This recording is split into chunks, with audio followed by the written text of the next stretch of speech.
Good morning, good afternoon, good evening. Thank you so much, and welcome to yet another session where we're going to talk about your journey after GMAT. Most of us who are targeting M7B schools would know that even after scoring well in GMAT, it's not easy to secure the admission.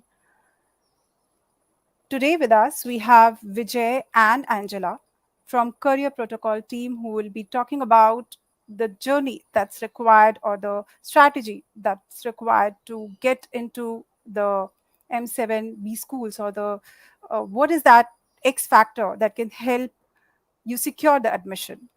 Vijay is an e-GMAT student and a Stanford admit, and he'll be joining us with his admission coach, who together have been helping many students realize their dream of getting into these B schools. Angela, let's get started with the session. Hello. Hi there. Manisha, quick question for you. How can we see where people are, or like how many people are in this session? Is it possible to see? Yes, we have our audience on How many people are in GMAT. this session? Is it possible to see? It's on YouTube and LinkedIn separately. So we have right now about 20 people watching us live, Okay. and we're expecting Cool. more joining us soon. Excellent. I won't open the YouTube so that we don't have like the echo going on while we're while we're talking. Excellent. All right, everyone. Hello, and thank you so much for joining us today. Very excited to be here with all of you GMAT test takers working hard on that dastardly GMAT exam. And I am thrilled to be here today to talk about what you do after the GMAT is done when you need to then tackle the, in some ways, much larger challenge of conveying your entire life to various admissions committees so that they can make sense of who you are and make a good choice about your candidacy, which ideally means, of course, welcoming you into their program. And I'm so excited to be here today with Vijay. Vijay, I want to just introduce Vijay really quickly before we get started, because when I founded Career Protocol and started doing admissions consulting through Career Protocol about 5 years ago, Vijay was actually my very first official client. And we worked together on several schools. We had an amazing and long journey. And the thing I love the most about Vijay is that he's made some really bold and really interesting life choices. One of the things that we love to do at Career Protocol is tell stories, tell our clients' stories, tell our own stories. And so when Vijay and I worked together on his stories many years ago, we got to talk about his forays into Latin America and taking time off from work and choosing risk management and moving into environmental work, and just the incredible journey that he had en route to his own business school experience. So, and then of course now Vijay works at Career Protocol. He's also a coach. So I was eager and excited to welcome him to the team because of what an extraordinary guy he is. So thanks for joining us, all of you watching, and thanks Vijay for being here today. Awesome. Thank you so much, Angela, for that kind introduction. Once again want to thank e-GMAT team for having me back here. Truly, always it feels great to be back in front of aspiring candidates who want to go out there, get into their dream schools, and then change the world. So super happy to be here. And I would like to return the favor to Angela by introducing her. And the way I'm going to do that is by describing my experience working with Angela. Right. So for me, I was like 5 years ago, and as you said, working with Angela was really hard. And what I mean by that is it's like she teaches you, she drills you to punch through the wall and not just reach it. It's like, it always reminds me of that scene from Kill Bill when Uma Thurman is training to be a martial artist. It exactly feels like that. However, at the end, it really paid off for me. So when I finished working, I got into MIT Sloan Fellows program with a fellowship, and also to Stanford GSB MSX program. So clearly I did well. And thanks to Angela for that. And what's truly unique with Angela's work and her approach putting to, it's not, when I finished working with her, I not only had a great application, but I also truly understood what my story was. What's the story that I wanted to tell about myself, and how do I communicate that? And the other biggest realization, which I would never forget, is when I finished working with Angela, I mean, I was so proud of my work. And I want to draw your attention to those words, my work. Right. So it really, the work was entirely mine. And Angela doesn't line edit my stories. She didn't write my stories. She didn't invent stories, but she really brought out the best out of me. And that was amazing. And this sticks with me anyway. And to complete that circle now, after going to Stanford, after starting a company, I'm coming back to work with Angela and her team. And now I'm seeing things from the other side. I'm so excited to help candidates like myself get into top business schools. So thanks, Angela. It's a long introduction, but I hope it was useful. Excellent. So we have a ton of things that we want to talk about with you all today. And Vijay sort of laid the groundwork by sharing a bit of our philosophy, which is we really believe that to excel in the admissions process, it's not about having the right answer. It's not about gaming the system. It's not about telling the story you think they want to hear, the first item on our agenda today. It's really about learning who you are at a deep level and then being able to communicate that in a way that touches and inspires another human being. And at some level, we're all the same as humans. We're moved by the same things. We cry in the same movies. We get mad at the same things. We have consistent emotional responses. So if you want to connect with your audience, the way to do that is through motion. And the best way to do that is to make a bold and authentic statement about who you are, where you've come from, what your life is about, and what the MBA is for, what your dreams are, what you intend to achieve through the MBA. So I'm sort of hijacking the agenda here, Vijay. I know you had some questions for me. No, this is perfect. No, that's really, really good. Let's keep this organic conversational style so our students watching here can get the best from both of us. So I just for the logistics purpose, Angela and I will be spending the next 25, 30 minutes talking through some critical points that's top of mind for most of MBA candidates. It'll be around the schools in general, a little bit of the candidate story and storytelling, and then candidate goals. And then we'll open it up for Q&A where you can type in your comments from whichever platform you're watching. And we'll be able to pick on some of those and hopefully give you some good insights. All right, cool. Okay, Angela, ready for this? Let's go. First question. All right, first one. So this happens to me every time. Every time I have an MBA candidate reach out to me, especially now after Stanford, 9 out of 10 times, within the first 5 minutes, the question I hear from them, Vijay, what does Stanford want to hear from me? What's an ideal candidate for Stanford or for MIT? What's wrong with this question, Angelo? Is that even the right question to ask? Yes, I love it. I love this question. It's also the question that I get most frequently. And the first thing I want to say is that I think in some ways, this question is coming from the right place. If you're going to be speaking to an audience, it's just appropriate to be curious about that audience, to want to be able to connect with them where they are and to be able to meet them in a certain way. And that is true. When you tell your stories, when you write your MBA essays, you are trying to make a connection with the audience, as I just said. But the question of what does an ideal Stanford candidate have to say, or what does Stanford want to hear, I think is really the most insidious version of that question. That's the wrong question, because no matter what the answer to that question is, you're going to now be trying to figure out how to shape your own story around whatever you think that perfect thing is. And not only is this a recipe for you having no confidence in yourself, because you're not working to communicate something that's truly meaningful to you, which is where your confidence comes from. It comes from your values and how you've lived up to those in your life in your own unique way. And even sometimes how you failed to live up to those values, but then recovered. That's where our confidence comes from. And so you're not only undermining your own confidence, you're also setting yourself up to write really boring essays. Because there are only like 3 or 4 answers that you'll hear when someone asks, what does Stanford want to hear?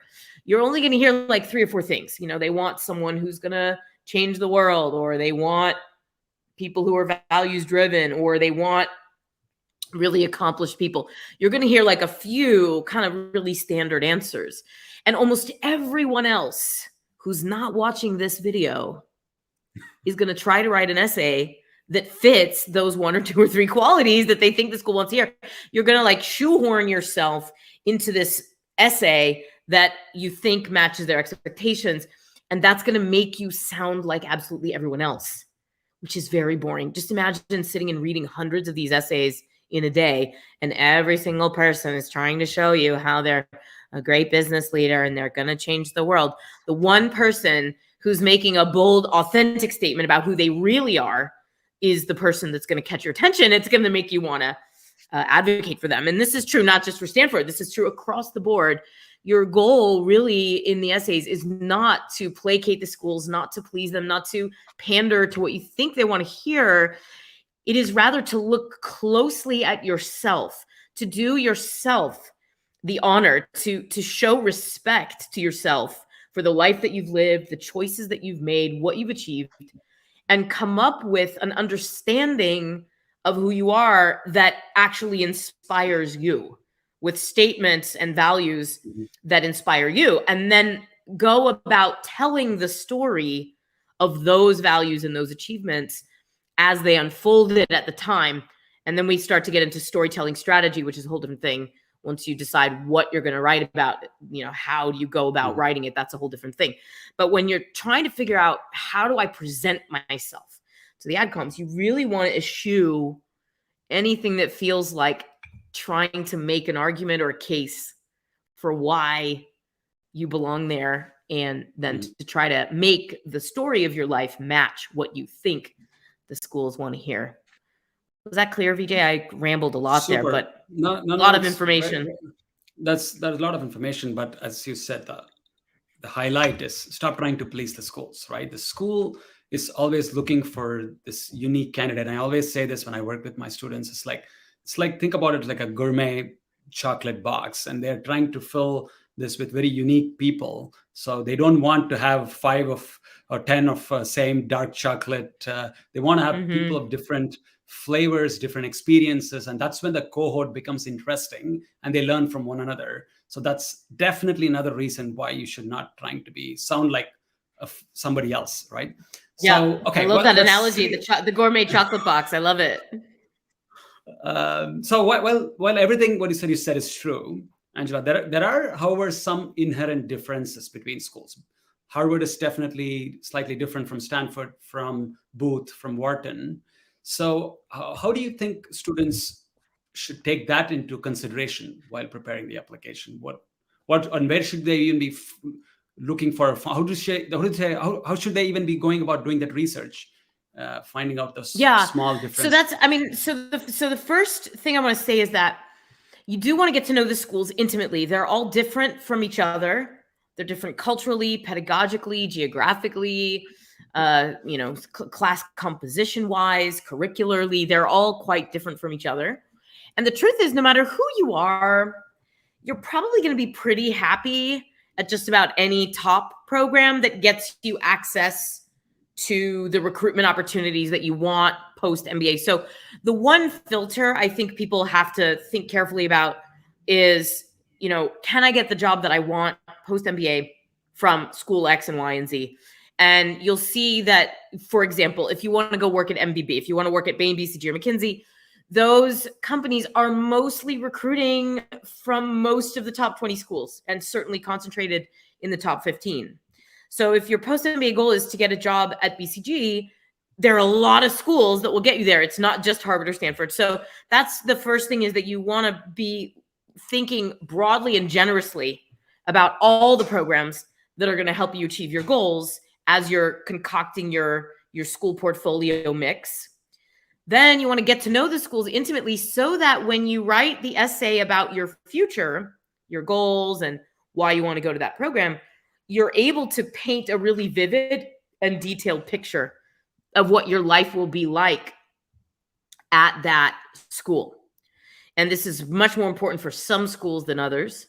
But for any school that asks you, why do you want to go to our school? They really care about the answer.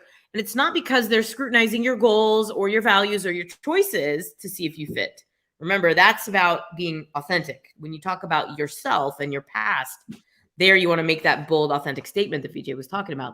But when you're talking about the schools, you really need to show them that you know what they're all about and you can intimately paint a picture of your life there. So, a lot of people think I need to have entrepreneurial goals for Stanford and I can't have entrepreneurial goals for Booth. They think that they have to tailor their vision post MBA or tailor some things about how they present themselves to fit the school. And that's just flat out wrong. You are the candidate that you are. You have the goals that you have. And any school will be happy to have a candidate like you with the goals that you have. But when it comes to understanding the schools, it's then about you showing them that you know them and you love them. It's not about changing who you are to fit them. It's about showing them how they are well equipped to serve your future ambitions. And so this, you asked about how to do research. You want to use the internet, you want to use the Googles, you want to read everything you can read on the internet, but then you also want to talk to people who went to those programs, who are currently at those programs. The more people you can talk to, the more alive your vision for that program will become in your essays and in your interviews. No, it's really good, really good really good summary of what. First, you need to have a couple of things very clear, right? Your values, and then your understanding of school's values, which you can pretty much find straight. It's usually on the first page, or if you do with one click, you can find the school's values. Like Harvard is slightly different from Stanford. I mean, they all have the same goal of finding and nurturing great leaders, but there are slight differences, and it's usually easy to find that. And the second important thing that you said is you need to be clear on what your goals are. Why are you even doing this? We'll touch upon that in a few minutes in the session, but you really absolutely need to be clear, at least not be all over the place before you apply to school. Then it's going to show. So, and I feel that's important. So we'll go to that. And at this point, I'm also going to share one resource for students here. I know Career Protocol, we have this wonderful MBA mode tool. It's a free tool, which is available for any one of you watching this. I'm sharing it here, and you can, this will help you calibrate your statistics against top US schools. And this gives you a 20-page report, which is fantastic for you to see which schools are a reach and which schools are achievable, which schools is a perfect fit. And every one of you, I would encourage you to definitely, after you've taken your GMAT or GRE, use this. Yeah. Awesome. Yeah. And even as you're thinking, even as you're preparing the test, even as you're trying to figure out like, what score do I need to have to get, to be a match here, to be a fit here? What do I want to do? Strongly encourage you to use this tool. I'm actually gonna, let's see, I think can I comment? Oh yeah, I can. Yes, cool. You can. Okay, I'm gonna comment in the YouTube box. Yeah, cool. Okay. All right, now I'm getting the hang of this technology. All right, Vijay, what's up next? All right, next, let's go to the huge part, the candidate story, which we've been talking about, right? This is a huge. The first step is understanding that the school wants to hear what you have to say, and it's not the other way around. That's a huge. After you have that realization, now comes the next big step. Now, what story is about me? And again, this is the next big step is understanding or identifying your top stories that matter to you, and then communicating is the most powerful way. So let's break that down into two parts, right? Two sections. First, identifying the story itself. And again, Angela, from my experience, you have seen more of these, is when students come and put together their first storytelling, the values essay or something about themselves, the essay to showcase who they are as a person, it pretty much looks like a CV or a resume masked in a prose version. Right. And I'm like, it's like all the achievements, again, saying how great they are. And right. it's that definitely turns people off. So what's wrong with that? How do you help students identify it's beyond their achievements and getting to the true story, true self? Yeah. Very great question, Vijay. So, and Vijay's talking from experience because the first draft of his essays were also like that. Guilty. See, we're never really taught to talk about ourselves. It's an essential skill, and we're never really taught how to inspire someone with our story. We're not taught how to tell a story. We're not taught to assess what aspects of our life are meaningful to other people. And for the most part, we're not even stopping and asking ourselves what's meaningful to us. We're so busy living and getting that next promotion and getting that GMAT score squared away that we never really have the chance to step back and take stock of who we are, who we want to be, and how we want to communicate who we are to the people that are important to us, including MBA admissions committees. So honestly, my number one piece of advice is that you sign up for a free MBA strategy call with Career Protocol and work with Vijay on your essays. That's my recommendation. And I say that because I'm going to say some stuff now, but to answer the question, but after 15 years of doing this job of helping people, win in the MBA application process, I've figured out how to turn most parts of this process into like a video or a blog post or a little odds calculating robot so that like I'm cloned so that you don't need me. You can go to our website and read our stuff and you can watch our YouTube videos. By the way, we have a YouTube channel. I hope you guys are subscribed to it. Vijay can put it in the in the box there. But like, and then we've got MBA Mo, this robot that will tell you your odds at the schools. It's like all of my 15 years of knowledge boiled down into a robot. So I've managed to take almost every part of this process and turn it into a free resource so that anyone can achieve their dreams. The one thing that I have not been able to make, to detangle from human interaction and never will be able to is the storytelling process, because you can't see your own eyeballs. You need a mirror. You need someone else who will look at you and say, this is remarkable.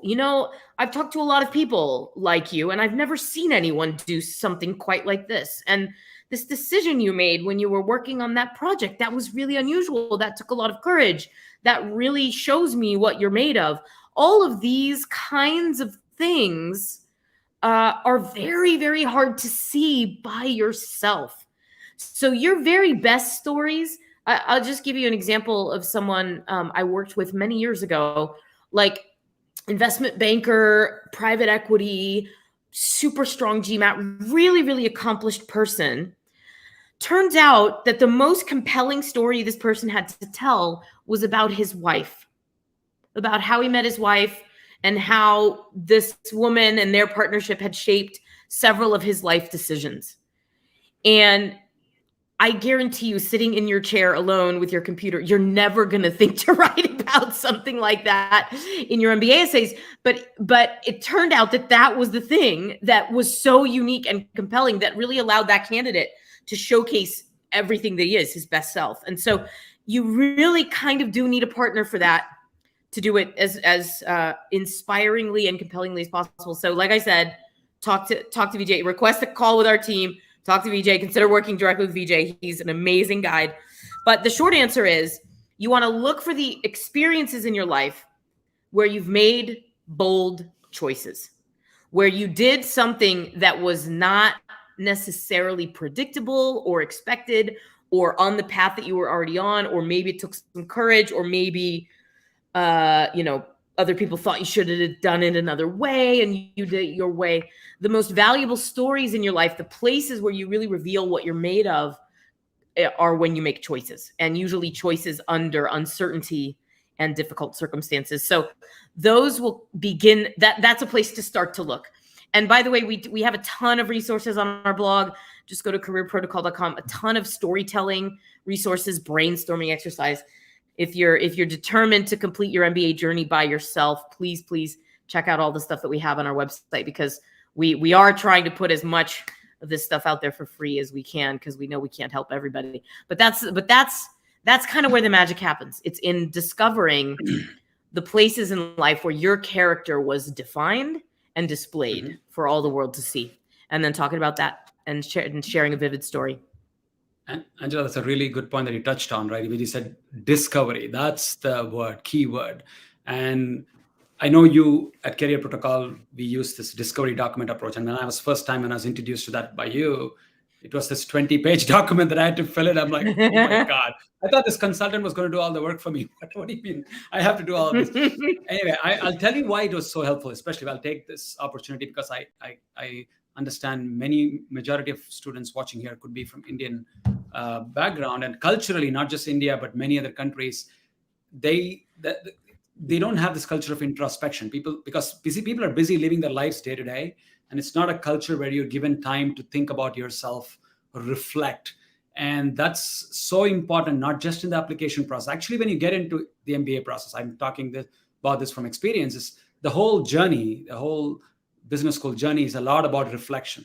And that's so it's so important. And working with Career Protocol helped me. I was already prepared for that so much. So that's so cool. Now, and this discovery document approach that you use is so good. And I know it felt like a lot of time, but I think after that, everything became easy to write the essays, to write the goals. Yeah. And so I really like that. So that's a good start. So now let's come to the second part of the storytelling, is to communicate the story in a powerful way. And I'll talk about from my experience. When I sent you my first draft and I said things like, okay, I understood who I am now, Angela. And I said things like, I really care about relationships. I take time to invest in relationships. And then you stopped me right there and you said, Vijay, stop telling, show. Why? Right. How? And could you elaborate on that? Show, don't tell. So this is a really ineffable concept. It's thrown around a lot. Show, don't tell. It's hard to conceive sometimes of how you're going to show something in a 300-word cover letter, for example, if you're applying to MIT, versus just telling it like it is. But I'll give you a simple analogy. When you're watching a movie, just think about movies, right? You learn who the character is in the movie by watching what they do, right? The writers put the character into various circumstances where the character has to act and make choices. And as the audience, we learn who the protagonist is, who the character is, and we come to love that character, usually, especially if it's a comedy, we come to love the character in the film because we form our own opinion about who that person is based on their choices and their actions. We're literally seeing it happen in a movie. They're showing us who the person is. It's not like the narrator comes on and says, Superman, he's a tough guy. He's virtually invincible. He comes from another planet and he's here to help the world be a better place. There's nothing compelling about being told what to think at all about a character. And that goes double when you're being told what to think about the person themselves. So if you come on and you say, I'm this kind of person, the reader is going to be bored, but they're also not going to believe what you're saying. So instead of that, you want to think of your essays almost like you're writing a film, like you're going to show some of the choices that you've made. You're going to show the context. You're going to say where you were. It's like it happens in time and space. You're going to show what happened. What did you say? What did you do? You want to make it vivid and real so that the reader can form their own opinion about who you are based on your actions. That's the simplest way I can put it. No, it's really powerful. It's an evidence-based approach, right? If you're explaining this to engineering students, it's really evidence-based. You don't just say this is the right answer. You're saying these are the reasons why. Now, I really like that. And actually, I want to touch on one more thing before we jump into the goals part. I remember this is from personal experience. I remember I was just about to submit my INSEAD essay. And I remember 48 hours before, I'd spoken to a lot of friends and INSEAD alums. And then I decided to change my whole essay and then said it to you saying, Angela, how does it sound? And what did you do? Do you want to tell the audience? I know you have some strong opinions there of I have a reputation for delivering very direct feedback and not pulling any punches with my clients. So it happens with about 70% of my clients where they'll take something that's beautiful, like we've done a few drafts. We don't do Yeah. more drafts than we need to, because then we start to over polish it. But let's say, I think your INSEAD essay had gone through 5 or 6 drafts. And so we had this really beautiful story that was vivid and touching, and it really just showed everything about you. And then you went and showed it to an alum who line edited it and like fixed the grammar and made it more sanitary, boring, and just like empty and not helpful in revealing your character. And so I was screaming in the email. I was like, no, Vijay, you ruined it. You ruined it. Delete all of this. Go back. Fortunately, we already had a working draft. You could just revert right back to that one. But, if I charged extra for having to save clients from the bad advice of alumni, I'd have so much more money than I have today. Because even people who mean really well, they think that whatever it was that they did is what you need to do. And if you've been listening at all in this session, what we're saying is you need to do what you need to do. And it's definitely not the same as what anyone else needs to do, because you're unique. And what worked for someone else will not work for you, because you don't have their story, you don't have their voice, you don't have their perspective. You need to find your own path through this wilderness. 100%. No, that's 100%. I can't agree more. And I use that when I coach my students. And I just for students' benefit here, some of you might be signing out soon, but if you should probably already be convinced by now to work with Angela and us and me and our team. And I'm going to share a link here in just this midpoint. If you would like to sign up for a consult call, Angela and I or other team members would love to speak with you. So please feel free to click on this link and submit your form. Okay, let's keep going. One more last topic before we open it up. Okay, and this is actually a good time. Yeah, while we're talking here, go ahead and type your questions in. I'm excited to hear the questions that you all have. So please start firing away. We'll get to as many questions as we can. Yeah. Yes, please. I'm sure we've not covered everything. So now that let's talk about a little bit about the goals, right? Now that you understood your story and you communicated basically from what you said, Angela, I'm going to summarize saying every business school, doesn't matter whether it's Harvard, MIT, Booth, or Stanford, they look for a nice person. They look for a person who respects other people and while creating value in the world or impact in the world. That's kind of the people, leaders, their leader material they're looking for, right? So when the next step is for them to understand why do you even need to go to their school? Why do you need an MBA? Why all of this? They really want to understand your career game plan. And almost every school has this question in a very straightforward way. Why Stanford? Or why you're applying to the school? Yet, again, most of the candidates, when they do their first draft, answer this question in an obscure way. And to the point when, as an admissions committee, if I'm reading this and a 500-word essay on why the school, and then I go, really? You want to do this? Or my other reaction is like, what is this person? What does he really want to do? I don't get it. So it's people are all over the place. It's a very challenging thing for students, I felt. What are your thoughts on that? Yeah, it's true. And this is another part of the process where it's really, really helpful to have a mirror and a coach and a guide, because you have to do a lot of things with your career game plan. You have to show, first of all, that you have a vision. There needs to be something inspiring that's pulling you forward. If you're just trying to get an MBA to just get a better job or make more money or, be more of a success in the eyes of your parents, there's nothing wrong with those goals. And we all have them, frankly. They're just not inspiring to someone else. This is a truism. Nobody cares about your success. Nobody cares whether you get rich. They only care whether they do. So you want your goals to have a vision that is bigger than yourself. And most of you won't know what that is, and that's okay. You want to project something that seems like a likely story that inspires you into the future. But then you also need to be pragmatic about so if that's your long-term vision, you also need to be pragmatic about what you're going to do immediately post-MBA.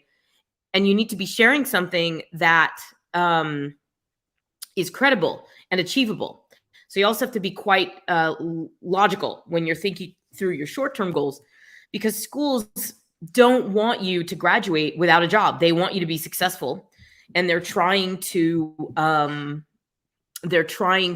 like admit the people who are going to benefit from their programs. So how detailed your short-term goals need to be and how visionary your long-term goals can be depends a lot on the specifics of your candidacy. It depends on what you've done so far in your career. It depends on how far away from that your expected future is vis-a-vis, are you changing geographies, industries, function, or just some of those or all of them? And then it also has to do with even just your basic statistics and how much they believe you're going to be able to be successful in the thing that you say you want to do. So these are all things that you need to think through.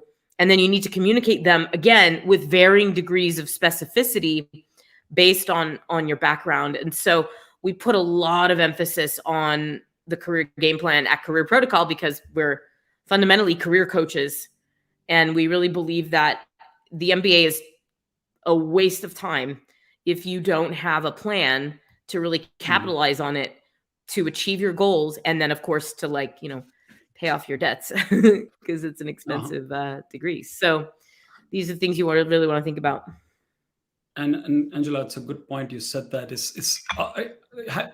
definitely you want to have a clear game plan. And what we mean by that is a logical way of telling, okay, this is what I want to do, and these are the steps through which I would achieve it, and this is where the school fits in some ways. But having said that, the school also knows once you get in, I mean, it's like a candy store. You're going to be looking at so many other things. There are other things that might inspire you. So there is freedom for you to move around, do things differently. And people have done miraculous pivots. That's all. But from an admissions committee, they want to be sure that you would be successful through the program and after the program. So, and the second thing they also want to see is, as a leader, not just in the story part, are you able to, in the goals essay part, are you able to communicate clearly what you want, right? So they really, at every stage in the application, they are gauging your communication skill through in the application and post the application as well in the interview stage. So if you cannot tell in 500 words what you really want to do or why you really want to do this in this particular school, that's a turn off for the admissions committee. So it really helps. And as you said, rightly said in the beginning, having a coach really helps here. All of us have all these dreams and all of these things, but majority of us have still, even when I speak to people with 15, 20 years experience, if you ask them what they want, they don't know, or they start rambling and it's all over the place. So it really helps to go through it systematically with a coach and then put it down on paper and see how it sounds. So that's a really good point. I'm going to say, in the interest of time, I think we've covered some really big topics here. And as Angela said, there are numerous resources in the Career Protocol YouTube channel and on our website. Please take advantage of that. Constantly yammering on about career goals on our YouTube channel. So if you don't plan to work with a coach, at least go binge watch like the 20 episodes on our channel where I'm talking about your career game plan, your goals, how to be employable, how to be visionary, all of that, so that you can craft your own plan that is resonant and credible. Awesome. All right. I'm going to, Angela, is it time? Should we look at some questions? Yeah, let's take some questions. All right, let's do this. I'm going to read out some questions here I have on this chat. First one is from Akshay. He wants to know how to make a strong case for a scholarship. So you're not going to do any such thing. Basically, schools will give you scholarships if they want to, and they won't if they don't. The good news is for most MBA scholarships, you don't actually have to apply. It just comes with your admit offer. And so the best way to be the kind of candidate that they want so badly that they're willing to bribe you. That's what most MBA scholarships are. It's a bribe. It's so that you don't go to another school. Okay.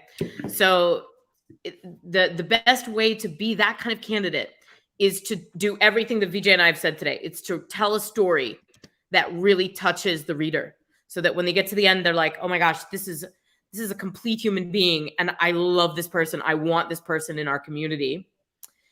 And then they're going to go to bat for you and they're going to recommend that you get money as part of your offer. That's really it. And the only other thing I will say about this is that it definitely helps when you have a very strong test score as well. So having a strong GMAT score can also influence your merit-based fellowships. Yeah.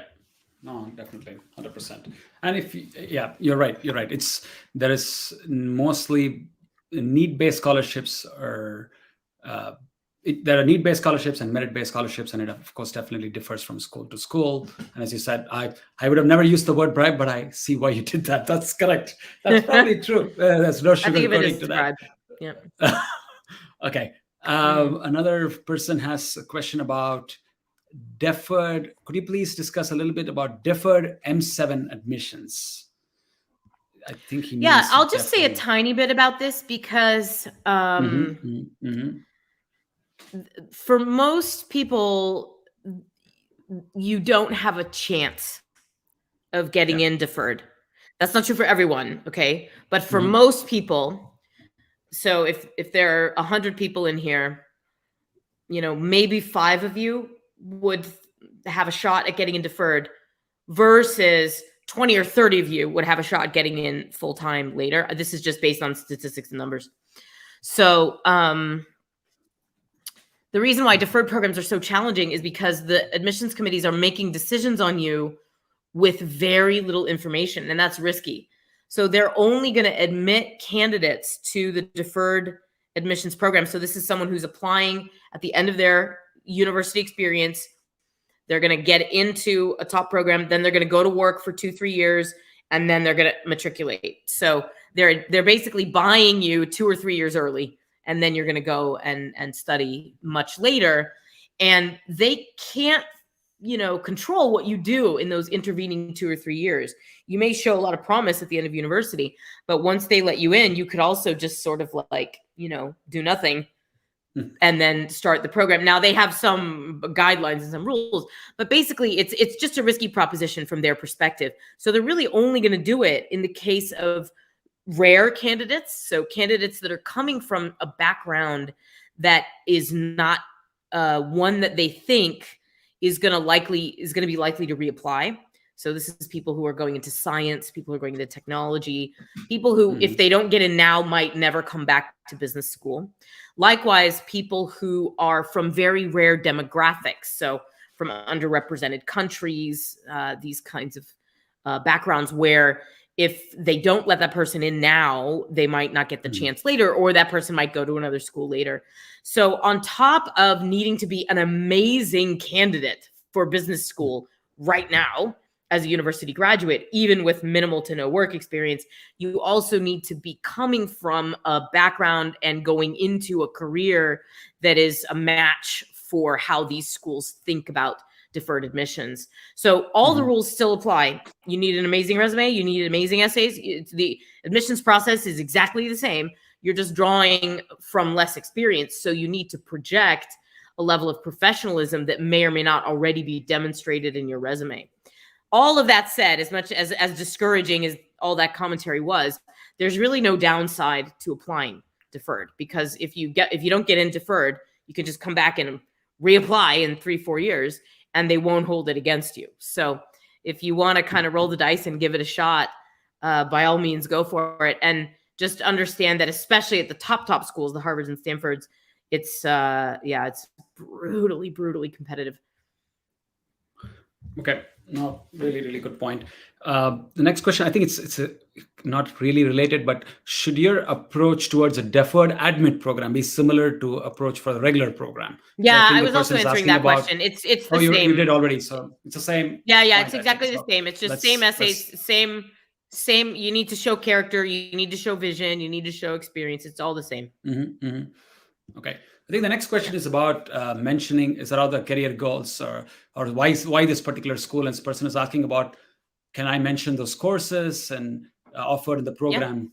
Yeah. What are your thoughts? Absolutely. That's sort of a sine qua non of the personal statement. So when you're talking about why you want to go to Booth or why you want to go to Wharton, you should absolutely be naming specific resources at that program, how those resources are going to concretely benefit your future, and how exactly you plan to engage in them on campus. This is what I mean when I say you want to paint a vivid picture of your future at this program and just kind of show, don't tell, how you'll be making the most of the program to achieve your goals.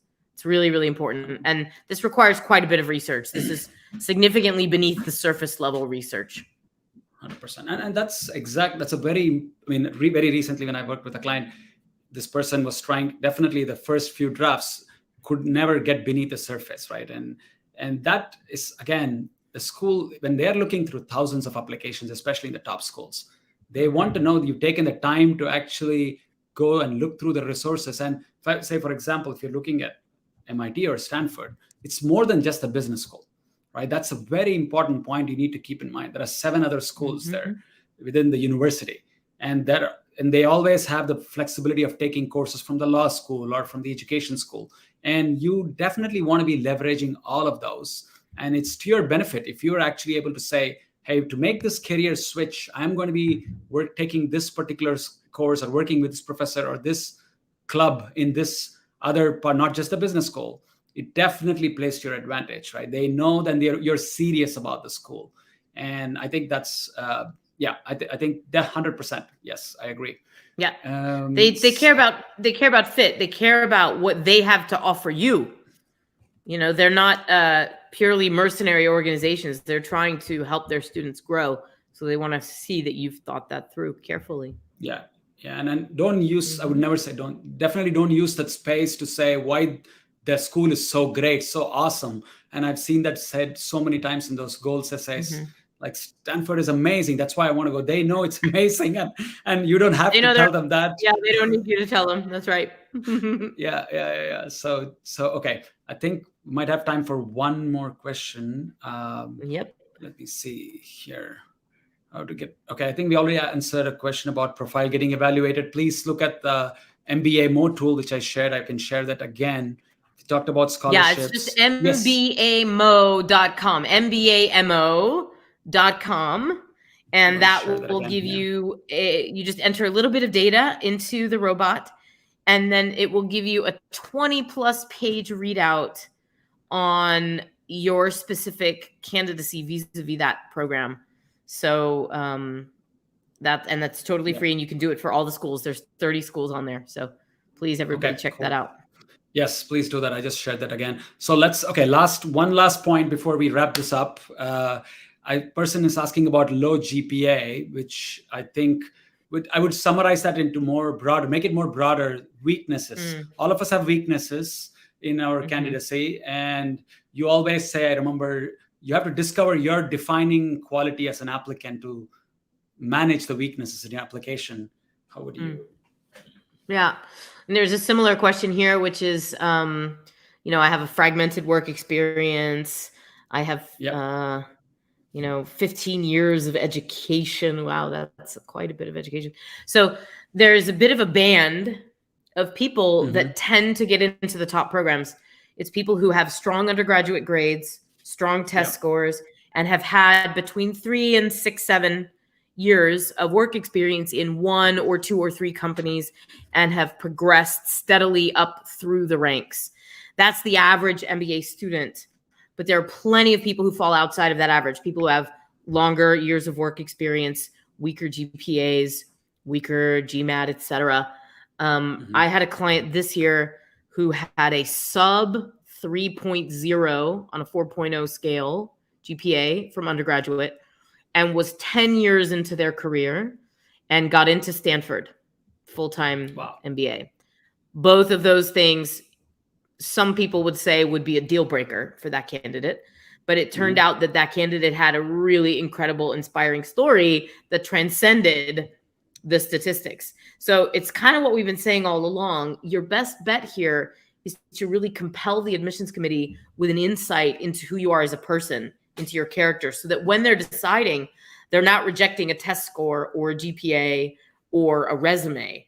They have to reject you, the one and only you.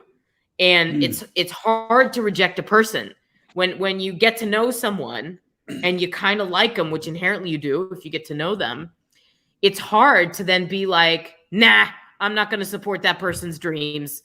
It's actually hard for human beings to do that because we want to help our friends. We want to help the people that we like.